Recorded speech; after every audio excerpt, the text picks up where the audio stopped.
dont on va parler aujourd'hui, qui est, comme vous l'aviez vu sur le programme, comment faire former ses équipes au no-code grâce au FNE, au Fonds national pour l'emploi. Mais ça, Yacine vous expliquera plus en détail ce que c'est. Donc là, l'objectif, c'est de vous expliquer déjà ce que c'est que ce dispositif et comment vous pouvez le mobiliser, ce que vous pouvez en faire, et aussi de vous illustrer ce à quoi le no-code peut vous servir et comment, dans ce cadre-là, on peut imaginer des formats que ce soit en présentiel, en distanciel, avec, en fonction des outils, en fonction de qui on veut former dans l'équipe. Voilà, il y a plusieurs possibilités, donc on vous recommande certains formats, donc on va parler de ça aussi.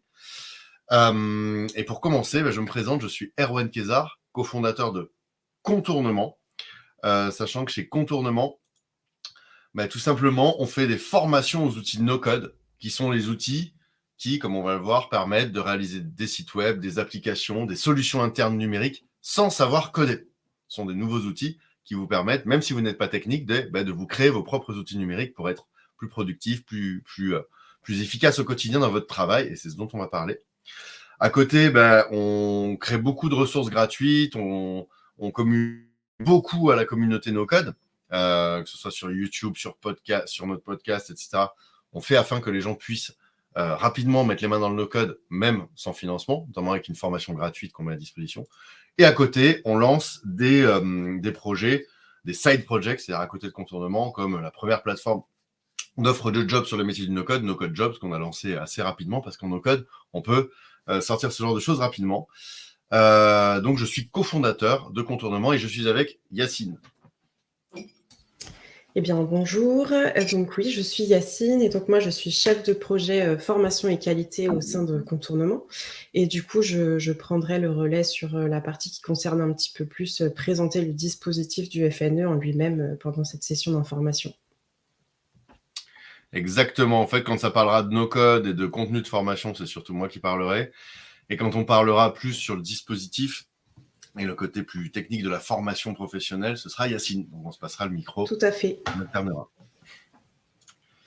Mais pour commencer, le petit programme. Donc là, je viens de vous faire une petite intro. Je viens de vous présenter Contournement. On va quand même revenir rapidement sur ce que c'est que le no-code, au cas où il y a des gens qui ne sachent pas ce que c'est dans l'Assemblée, et ce que c'est que le FNE. Donc là, c'est Yacine qui va prendre le relais. Quelques exemples concrets de projets qui ont su tirer parti du FNE pour former leurs équipes au no-code. Donc, voilà, des exemples notamment de gens qu'on a formés, d'entreprises ou d'associations qu'on a formées. Quels formats sont pertinents en fonction de vos besoins et sur quels outils. Donc là, détailler un peu les types de formats qu'on recommande.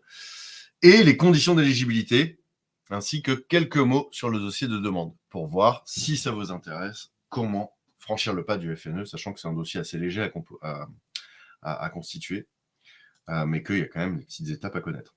Et les questions-réponses, sachant qu'on a dit 12h10, mais peut-être qu'on ira plus vite. L'objectif, c'est de vous laisser aller déjeuner le plus vite possible. Merci Émilie pour ta réponse. Ok, bienvenue. Et à 12h30, max, on aura terminé, peut-être même avant. Le no-code et le FNE. Commençons par définir ce dont on parle. Et bien sûr, si vous avez des questions, des remarques, mettez-les en commentaire et on les traitera ou au fur et à mesure ou à la fin. Le no-code en 1 minute, comme je le disais, ce sont des outils qui permettent de réaliser soi-même des solutions numériques qu'auparavant, il aurait fallu mettre en place en ayant fait des mois d'apprentissage de code, ou alors on aurait délégué ça à une agence qui fasse du code informatique. Le no-code, ça permet de créer des solutions numériques, des automatisations, des sites web, des applications, soi-même, même quand on n'a pas de niveau technique. Et en gros, ça ressemble à ça. Là, par exemple, c'est Airtable. Et je vais directement sur les outils sur lesquels on a le plus formé avec le FNE. Airtable, c'est une espèce de futur d'Excel. On voit que c'est plus visuel, c'est plus consistant. Ça permet de gérer des données, ça permet de gérer des projets, ça permet de gérer des tâches, ça permet de gérer des produits. Bref, c'est vraiment l'Excel du futur. Pas vraiment un Excel, en fait, parce que c'est pas un tableur, c'est un outil de base de données, mais c'est extrêmement puissant pour se créer ses propres solutions au lieu de tordre un tableur, au lieu de s'adapter à un outil peu flexible ou une usine à gaz où on n'utilise que 1%. Bref, pour se faire ses propres outils sur mesure, c'est top. Là, Zapier, c'est un exemple d'outil d'automatisation. C'est un outil no-code qui permet d'interconnecter des outils entre eux pour qu'ils se parlent et faire des tâches automatiquement. Regardez ce que ça dit là, par exemple, c'est quand dans Airtable, il y a une réponse, alors automatiquement inscrire la personne dans Podia, puis automatiquement dans un autre Airtable, ajouter cette info, parce que c'est dans le Airtable où on stocke nos clients, puis automatiquement ajouter un événement à l'agenda. Vous voyez, des choses que vous auriez fait à la main, qui vous auraient pris beaucoup de temps, eh ben, vous pouvez l'automatiser. Et ça, Zapier, déjà en une demi-journée, vous pouvez apprendre à faire des choses intéressantes. Et après, il y a toute la dimension, faire des sites, faire des applis mobiles, comme vous le voyez ici, un outil qui s'appelle Glide, qui permet de faire des applications mobiles. Donc, c'est un outil no-code. On voit que pareil, on est dans le navigateur, on vient d'ouvrir Google Chrome, on s'inscrit et on peut directement, en bougeant des boutons, etc., en cliquant sur des éléments à droite, à gauche, créer une appli mobile, on clique sur publier et l'appli mobile est en ligne. Donc, les outils no-code, c'est globalement ce type d'outils. C'est ce que vous aurez devant les yeux et c'est ce à quoi on forme chez Contournement, et en particulier les outils les plus accessibles. Parce que là, les outils que vous voyez devant vous, clairement, quand on forme des gens pendant une journée, 2 journées, des équipes de salariés, même s'ils ne sont pas techniques, mais ils peuvent déjà mettre en place des choses qui leur servent au quotidien pour économiser du temps et se faciliter la vie. Et je précise juste un dernier point, c'est que le no-code, ça peut servir à 2 choses. Ça peut servir à lancer son site, lancer son appli, etc., notamment pour les gens qui veulent lancer une start-up, être entrepreneuse. Mais ça, c'est qu'une partie de ce que ça permet de faire. C'est souvent par là qu'on entend parler du no-code. Je veux lancer mon Airbnb ou autre. Mais c'est la partie émergée de l'iceberg. Il y a assez peu de gens qui font ça au final. Par contre, la partie immergée, celle qu'on voit moins, mais qui est extrêmement... celle dont quasiment toute personne qui utilise un ordi ou un téléphone a besoin, c'est ce qu'on appelle les ops. Quand on dira les no-code ops, aujourd'hui, ça veut dire quoi? Ça veut dire les outils qui vous permettent, la démarche qui vous permet de vous créer vos propres solutions pour optimiser vos ops, vos opérations du quotidien. En gros, les no-code ops, c'est automatiser des tâches, se créer vos solutions pour travailler plus efficacement. Et c'est plutôt là-dessus, d'ailleurs, que les FNE qu'on a donnés, les formations en no-code financées par le FNE, portaient, notamment aussi parce qu'on est spécialisé là-dessus chez Contournement. Voilà pour ce qui est de ce que c'est que le no-code et ce à quoi ça sert. Et globalement, les outils dont je viens de parler, les usages dont je viens de parler, c'est surtout sur ça que les exemples porteront. Mais si vous avez des questions, s'il y a des choses qui sont allées trop vite, n'hésitez surtout pas à les demander dans le chat tout à l'heure. Et je passe la main à Yacine. Du coup, donc aujourd'hui, on parle principalement du dispositif de financement FNE, donc le Fonds national pour l'emploi, donc alias FNE. Donc c'est un dispositif de financement en fait qui a été mis en place principalement en 2020 au moment de la crise sanitaire pour former les salariés qui avaient dû être placés en activité partielle, puis par la suite les salariés des entreprises qui restaient en difficulté économique. Et depuis 2020, il a été renouvelé plusieurs fois. Et donc aujourd'hui, il s'inscrit plus du tout dans une logique de gestion d'urgence, mais dans une vraie politique de croissance durable. Et donc les objectifs du FNE, c'est d'assurer le maintien dans l'emploi et de favoriser l'employabilité des salariés, et également d'accompagner les entreprises face aux mutations économiques afin qu'elles puissent rester compétitives. Donc cette année encore, le dispositif il a été renouvelé. Il est opérationnel depuis mi-juillet et ce jusqu'au 31 décembre 2023. Et donc ce qui change pour 2023, c'est que contrairement aux autres années, toutes les entités qui exercent une activité économique sont éligibles, quelle que soit leur situation économique. Donc, il n'y a plus besoin d'avoir, besoin, c'est pas le mot, mais il n'y a plus besoin de justifier qu'on a des salariés en activité partielle ou des difficultés économiques pour bénéficier du FNE. Il faut juste que les formations qui sont visées correspondent à 4 enjeux prioritaires qui ont été définis et qui sont les suivants. Donc, le premier, ça va être tout ce qui est autour du numérique. Le deuxième, c'est l'écologie. Le troisième, c'est l'alimentaire et l'agricole. Et le quatrième, c'est donc l'accompagnement aux grands événements sportifs, donc notamment avec la Coupe du monde de rugby en ce moment et l'année prochaine, les Jeux olympiques. Voilà pour présenter rapidement le FNE et je reviendrai un petit peu plus tard dans la session d'information sur les conditions d'éligibilité pour faire une demande. Exactement, et on peut constater que ce qui tombe bien, c'est que le numérique, la transition numérique, les outils no-code, on est en plein dedans, donc faut en profiter. Parce que les financements, c'est pas si évident à obtenir en temps normal. FNE et no code. En gros, nous, notre principal message, c'est de dire qu'au quotidien, on a des entreprises qui nous contactent pour nous dire « Ah, j'aimerais bien faire financer ma formation pour 5 salariés, par exemple, sur Airtable et Zapier, par mon OPCO, par ma caisse formation. » Et souvent, voilà, tout le monde a des fonds, tout le monde cotise, donc l'OPCO peut prendre en charge. Mais parfois, pour faire des formations plus conséquentes, qui coûtent plus cher, là, on est limité. Par exemple, pour vraiment prendre en main le no-code, si on veut faire 4, 5, 6 jours étalés sur l'année, pour pouvoir bien se saisir des outils et vraiment avoir un retour sur effort, parfois ça coûte cher et l'OPCO peut pas tout financer. Et c'est là où le FNE peut aider justement à faire financer des projets plus ambitieux, ou même s'ils sont pas plus ambitieux, tant pis. En tout cas, c'est un fonds de financement qui peut vous aider à faire financer ces formations. Du coup, sur le contenu, clairement, il n'y a pas vraiment de contraintes. On peut adapter le programme à fond.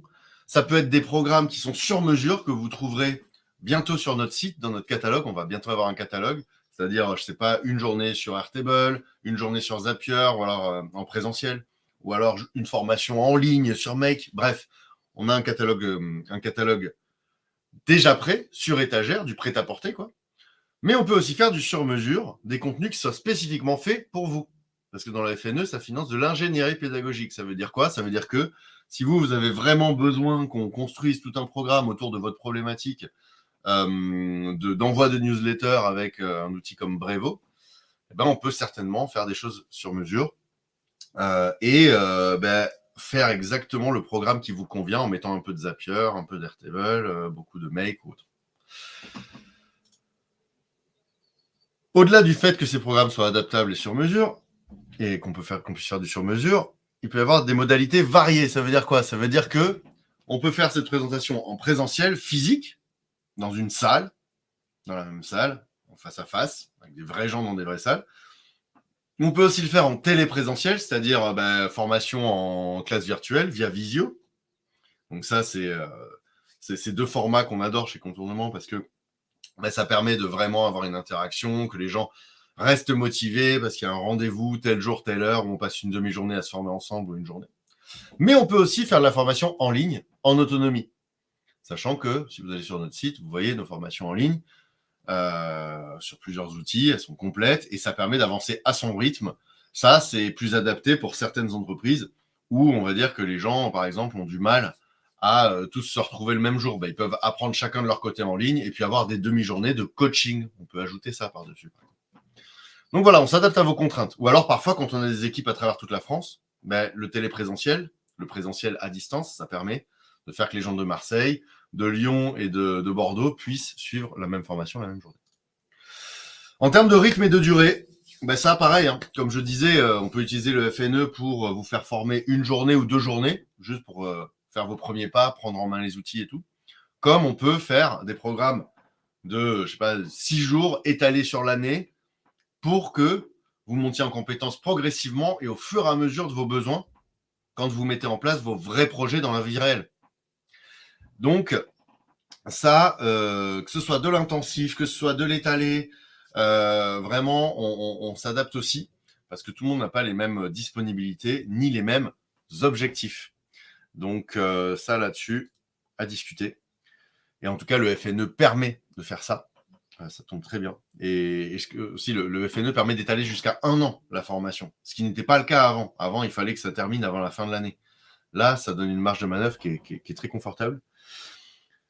Et aussi, en termes de format, on peut mixer, on va dire, les moments où on vous apprend à maîtriser le no-code et les moments où on vous coach pour que vous puissiez travailler sur vos projets concrets.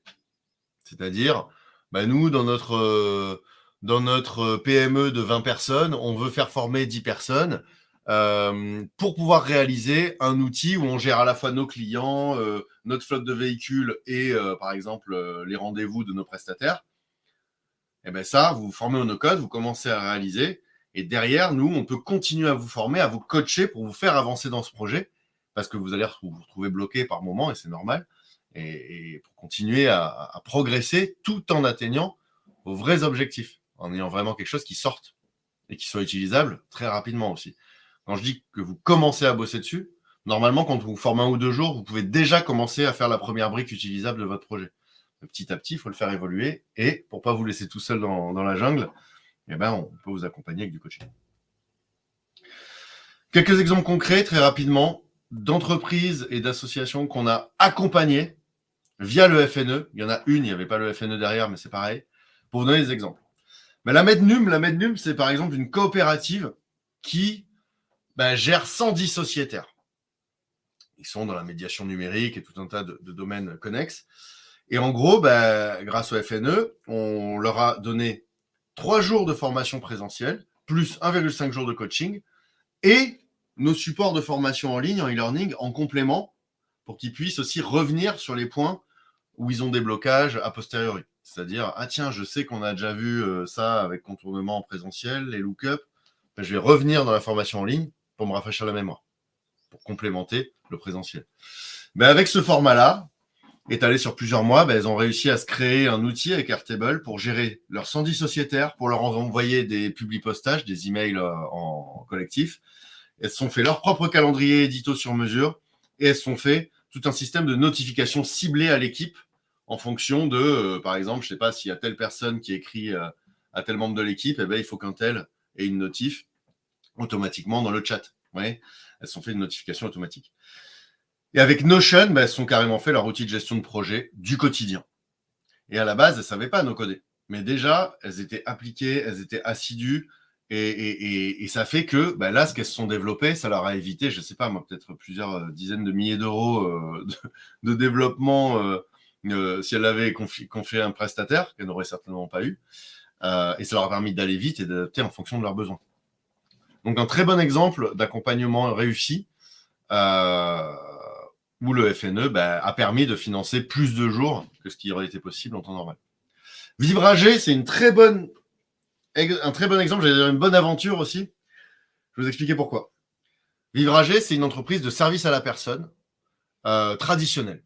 Autant la Mednum qu'on a vu juste avant, c'est une coopérative avec un fonctionnement assez moderne et tout. Là, Vivrager, c'était une entreprise d'une vingtaine, trentaine de salariés qui était très peu digitalisée, qui faisait beaucoup de choses avec le papier.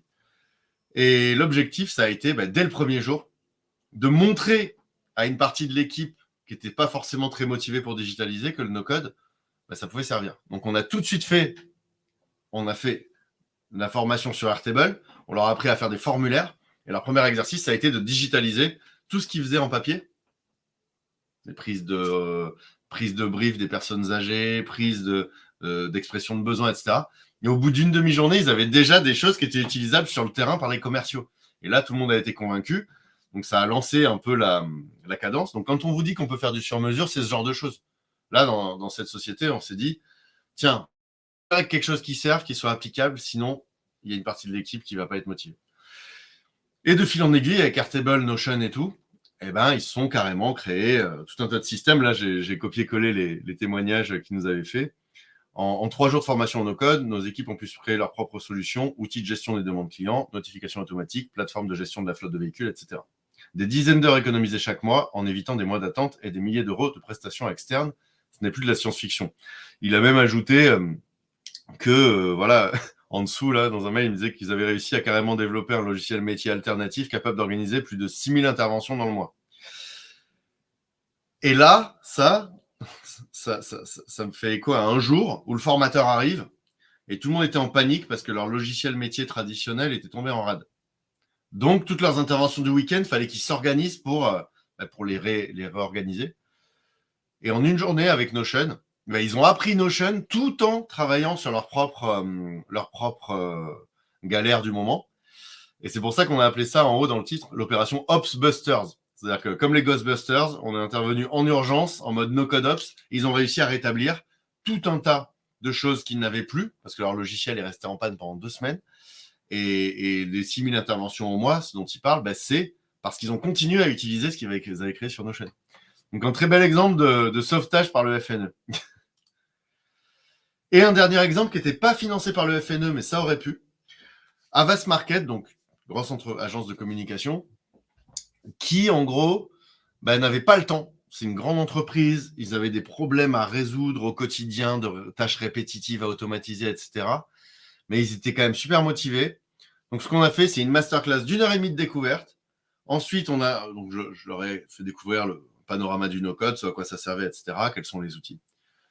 On a lancé un concours interne derrière pour dire « Sortez-nous vos meilleurs problèmes du quotidien et vous serez peut-être sélectionnés parmi les 12 personnes qui seront formées. » Il y avait des super problèmes. On adore quand il y a des problèmes qui sortent, ça veut dire qu'on va pouvoir créer des solutions. Enfin, en tout cas, que les gens puissent eux-mêmes créer les solutions en no-code. Au terme de ce concours interne, donc on sélectionne 12 personnes, on les a formés une journée donc d'initiation, et derrière, ils ont déjà commencé à créer des solutions réelles. Ils étaient assez affûtés sur le numérique, mais ce n'étaient pas des gens techniques. Et derrière, on a fait une demi-journée de coaching ou 2 demi-journées, je ne sais plus. Mais là, ce qui est intéressant, c'est qu'il y a des solutions qui sont sorties pour les aider au quotidien à être plus efficaces, nos CodeOps, des outils aussi qui étaient dans le cadre de projets clients. Donc là, ils s'en servaient aussi pour faire des choses destinées à, par exemple, un petit site événementiel pour un client pour qui ils bossaient. Et il y a aussi des cas où ils se sont rendus compte que ce n'était pas faisable, les projets. Donc le no-code, ça a pu leur servir à se confronter à des situations où ils se disaient « Ah, le projet, ce serait bien de faire ci, de faire ça. » Et en fait, en réalisant eux-mêmes le projet, ils se disaient « Ah, mais on n'a pas les données. En fait, on n'a pas le bon process. » Et ça leur a permis de se dire « Tiens, ça, on laisse tomber, on ne perd pas de temps. » Au lieu de se faire des cahiers des charges pendant un an. Donc, très bel exemple. Et voilà, des formats un peu intensifs comme celui-ci, c'est tout à fait imaginable aussi avec le FNE, notamment pour des grandes entreprises. Mais Yacine va vous dire un petit peu plus juste après, en termes d'éligibilité, la différence pour les petites structures, moyennes structures, les grosses structures. Sachant que s'il y a des gens qui sont dans des petites structures ici, c'est souvent les petites structures qui galèrent pour trouver du budget pour se former. Et c'est souvent elles qui n'ont pas les moyens de payer des prestataires. Donc, j'allais dire que le FNE, quand même, quand on est une TPE-PME, une petite asso ou autre, il faut vraiment se dire que c'est une opportunité à saisir et qu'il faut se dépêcher parce que ça ne va pas durer 1000 ans non plus. Donc là, vous aurez de toute façon les slides suite à la conférence.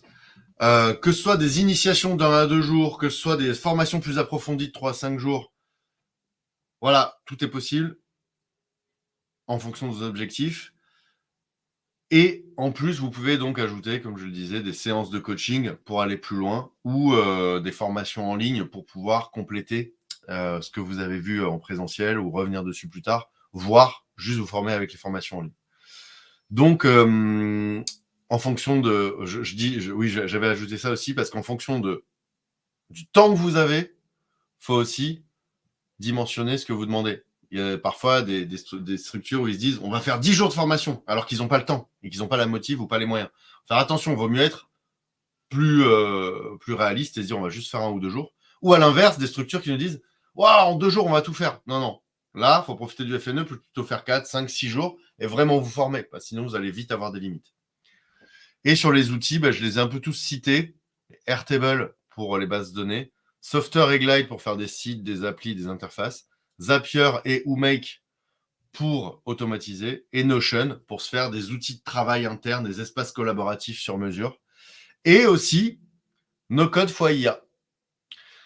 Parce que aujourd'hui, de plus en plus, le no-code permet de faire des choses assez avancées avec l'intelligence artificielle, et c'est des choses qu'on peut proposer dans les formations.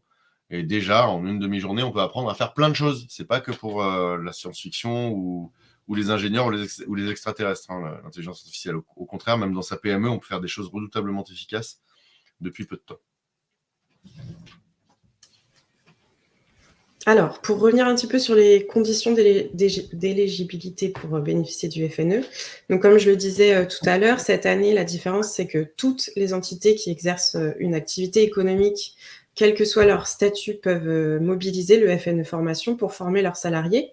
Donc, une association qui a une activité économique peut en bénéficier, un artisan, évidemment les entreprises, et les formations peuvent concerner tous les salariés de l'entreprise, pour peu que le projet porte sur une des 4 thématiques que j'ai citées tout à l'heure, à savoir le numérique, ou l'écologie, ou l'alimentaire, ou l'accompagnement aux grands événements sportifs. Petite précision, il faut savoir que tous les projets FNE portés par des TPE, PME ou qui visent des salariés de plus de 55 ans sont prioritaires en termes de traitement auprès des OPCO. C'est la consigne qui a été donnée par le ministère du Travail. Donc là encore, une très bonne opportunité pour les TPE et les PME. Il faut que les actions de formation durent moins de 12 mois et qu'elles soient évidemment délivrées par un organisme de formation qui est certifié Calliope. Et donc pour que la prise en charge soit également possible, il faut que la validation de la prise en charge soit signée avant le 31 décembre 2023. Voilà, donc comme le disait Erwan tout à l'heure, il faut savoir que le FNE, en fait, c'est tout simplement une enveloppe de fonds publics dont la gestion est confiée aux OPCO. Ils ont jusqu'au 31 décembre pour dépenser cette enveloppe. Voilà, quand il n'y en aura plus, il n'y en aura plus. Donc, plus tôt les dossiers sont présentés et plus vous avez de chances qu'il reste des fonds dans ces enveloppes. Premier arrivé, premier servi, comme qui dirait. Exactement. Pour revenir un petit peu plus en détail sur les montants de prise en charge, je veux bien que tu passes à la slide suivante, s'il te plaît. Voilà, donc les montants de prise en charge FNE, ils vont dépendre de la taille de votre structure. Donc pour les petites entreprises, c'est-à-dire moins de 50 salariés ou moins de 10 millions d'euros de chiffre d'affaires annuel, c'est 70% de prise en charge. Pour les moyennes entreprises, donc moins de 250 salariés ou moins de 50 millions d'euros de chiffre d'affaires, c'est 60%. Et pour les grandes entreprises, donc toutes les autres entreprises qui ne rentrent pas dans ces deux catégories, c'est 50%.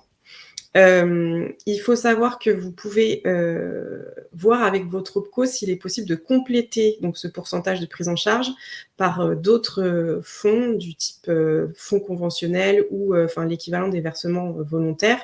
Donc ça, c'est vraiment quelque chose qu'il faut voir avec votre conseiller OPCO au moment de construire le projet et votre demande de FNE. C'est ça, quand on dit sur le site, sur la page d'accueil, là, le programme que vous avez vu pour cette conférence, financer jusqu'à 100% de votre projet de formation, c'est parce que, même si le FNE, comme vient de l'expliquer Yacine, lui, ne peut prendre que jusqu'à 70%, voilà, il y a des OPCO qui, clairement, vont vous dire, il vous reste tant, donc vous pouvez financer jusqu'à 100%. Donc ça dépendra au cas par cas des OPCO, de l'OPCO que vous avez, des versements que vous avez effectués et tout ça, quoi. De votre branche professionnelle, ça c'est vraiment... il y a plein de conditions et de spécificités qu'il faut voir directement avec votre conseiller. Il saura très rapidement vous répondre au vu de votre situation. Et même si c'est un peu technique, ils sauront vous orienter, quoi. Ils sont là pour ça. Du coup, donc, les démarches à effectuer pour remonter un dossier FNE, elles sont assez simples.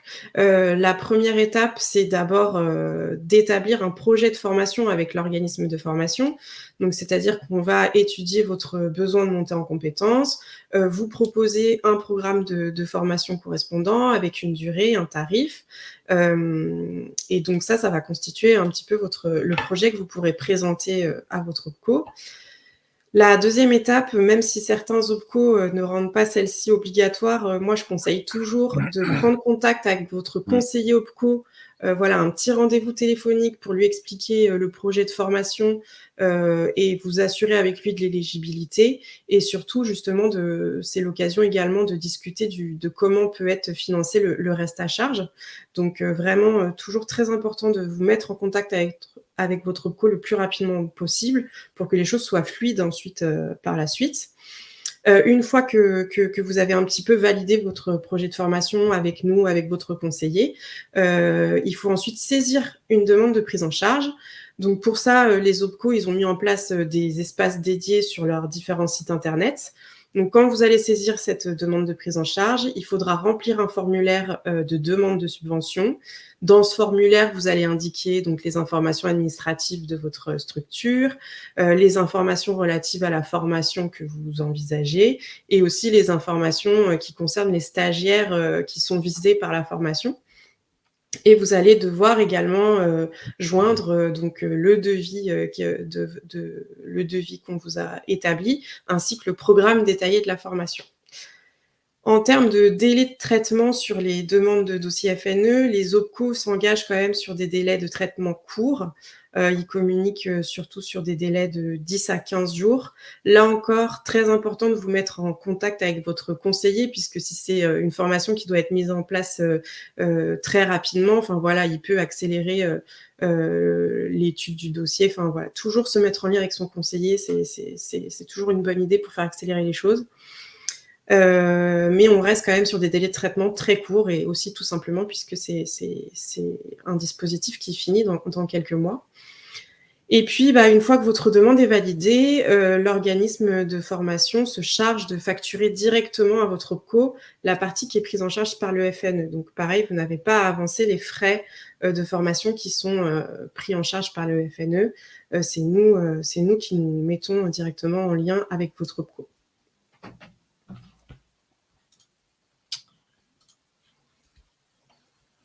Et c'est le moment où on vous remercie pour votre attention. Et aussi, si vous avez des questions, vous pouvez les poser. N'hésitez pas à les poser. Et de toute façon, n'hésitez pas non plus, s'il n'y a pas de questions qui vous viennent maintenant, mais un petit peu plus tard, à nous envoyer un mail et on y répondra avec plaisir. Il n'y a pas de questions bêtes. Je veux dire, parfois, quand c'est la première fois qu'on se confronte à ces sujets de faire financer par un OPCO, par machin, on ne comprend pas forcément tout. Surtout quand on est une petite structure, c'est normal.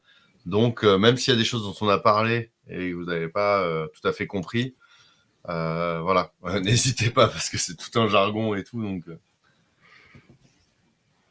Et puis, on est aussi là, si au moment de remplir le formulaire, vous ne savez pas trop, on est aussi là pour vous accompagner et vous répondre au moment où vous aurez besoin d'informations pour votre dossier. Justement, on vous accompagne là-dessus aussi. bonne journée à toi aussi, Anaïs, dans le chat. Anaïs qui est dans une structure qu'on accompagne justement sur le no-code. Et peut-être qu'avec le FNE, on peut faire d'autres choses. Je sais pas, mais...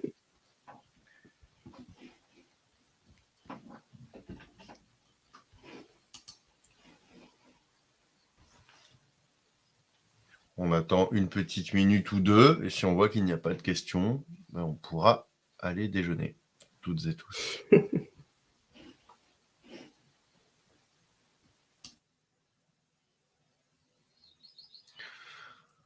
De toute façon, comme on le disait, tous les gens qui se sont inscrits aujourd'hui, on va vous envoyer, et même ceux qui n'étaient pas là, le replay et la présentation.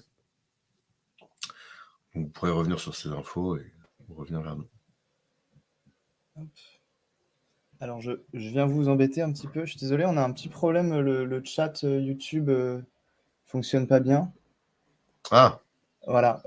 Donc, en fait, on a les retours des chats LinkedIn, mais pas YouTube. Donc, en fait, on a Orgali qui nous pose une question. Est-ce qu'il y a une phase de diagnostic en amont pour aider les entreprises à cibler leurs besoins? très bonne question. Je sais pas si ça peut être. Non, j'allais dire, je sais pas si ça peut être financé par le FNE, mais logiquement, comme c'est avant la demande, on peut pas le faire financer. Mais nous, généralement, chez Contournement, comment ça se passe? Quand il y a une nouvelle demande, les gens nous disent voilà, moi j'aimerais faire former mes équipes au no-code, je sais pas trop sur quoi. Nos problématiques, c'est d'automatiser telle partie. Sur tel besoin, on ne sait pas si on doit prendre un outil déjà existant ou si on doit le construire en no-code. Bref, ça, c'est très classique à chaque fois. 2 fois sur 3, quand on a une demande de formation, c'est comme ça. Et on prend le temps de faire un premier rendez-vous, en effet, pour faire un premier diagnostic. Diagnostic qui, généralement, va assez vite parce que on a tendance, enfin, en tout cas, de notre posture, c'est de ne pas dire oui, le no-code, tout est possible, vous inquiétez pas. D'ailleurs, si quelqu'un vous dit ça, fuyez. Mais c'est plutôt de dire tiens, sur telle partie, c'est un cas d'usage assez répandu. Clairement, vous pourrez faire des choses assez rapidement. Sur telle partie, il faudra un peu plus de compétences à vue de nez. Mais déjà, vous pouvez mettre en place des premières briques juste en vous formant un petit peu. Puis, en se formant plus longtemps, au bout de quelques mois, vous pourrez certainement aboutir quelque chose. Et sur telle partie, par contre, avec le no-code, a priori, c'est pas forcément une bonne idée. Il vaut mieux aller vers telle ou telle solution qui existe déjà ou vers du code, par exemple. Sachant que c'est assez rare quand même qu'on ait des cas où on dise qu'il n'y a pas grand-chose à faire en no-code. Souvent, les besoins que rencontrent les gens, surtout en termes de no-code ops, il il y a déjà beaucoup de retour sur investissement, de retour sur effort à avoir. Et il y a aussi la possibilité, parfois, qu'on vous redirige peut-être vers quelqu'un d'autre. Par exemple, quelqu'un qui nous dise « Oui, moi, j'ai besoin de faire... Mon équipe a besoin de construire une grosse application de type, je sais pas moi, Uber. » Ben là, on va clairement vous orienter plutôt chez un organisme qui fait du bubble, comme Auto à Marseille ou autre, sur d'autres outils, nos codes que nous, on ne maîtrise pas. Donc, n'hésitez pas à nous écrire. Déjà, en général, on envoie un premier petit formulaire où on pose des questions qui prennent 5-10 minutes à remplir. Puis, on se fait un premier échange pour établir s'il y a un premier diagnostic qui est faisable rapidement ou si éventuellement, il y a besoin d'un deuxième échange. Ça nous arrive aussi. Mais ça, ce sont des choses qu'on ne facture pas, en général. C'est plus un pré-diagnostic en vue de constituer le programme, le devis et tout pour envoyer ensuite au FNE.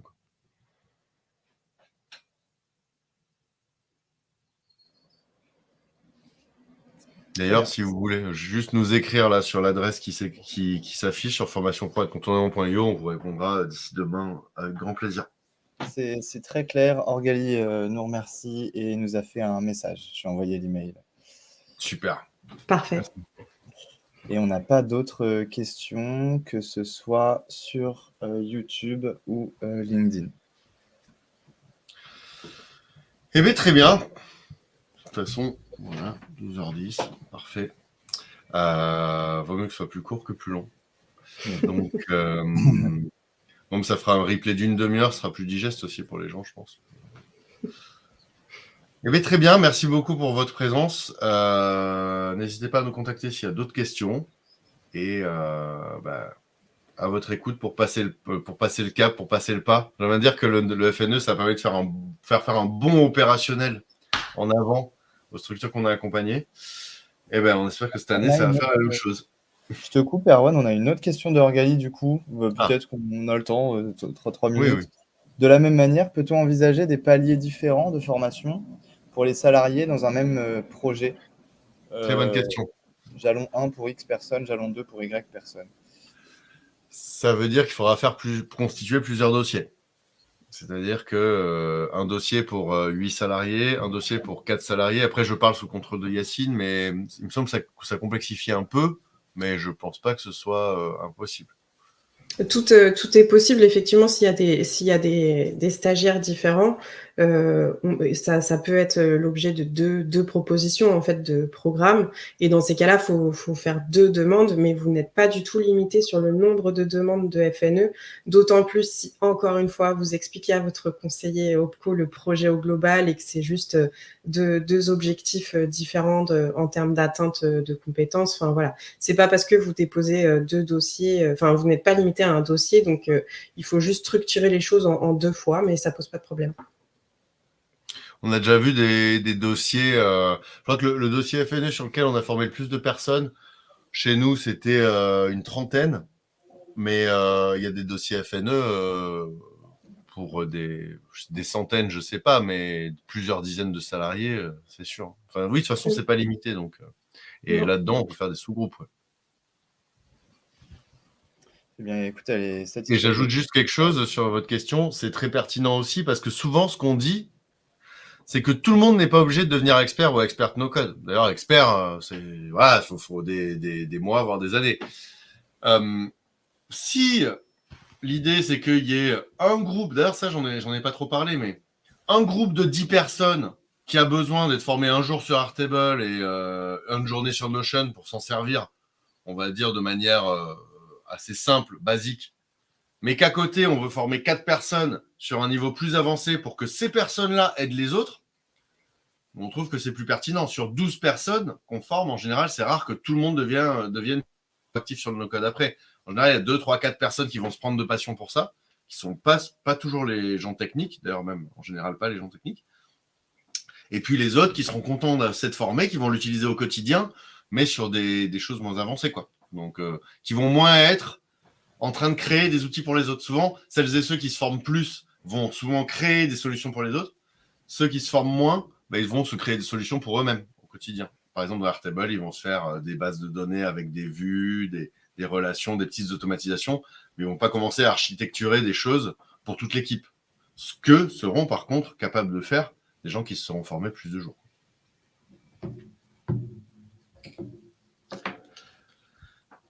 Plus d'autres questions? Et ben on finira sur ce message de Doudou que j'affiche. Super, merci et bon appétit. Merci Bon Doudou. Yes, on est bon Bon après-midi. Merci à tous et à bientôt, on espère. À bientôt. Au revoir.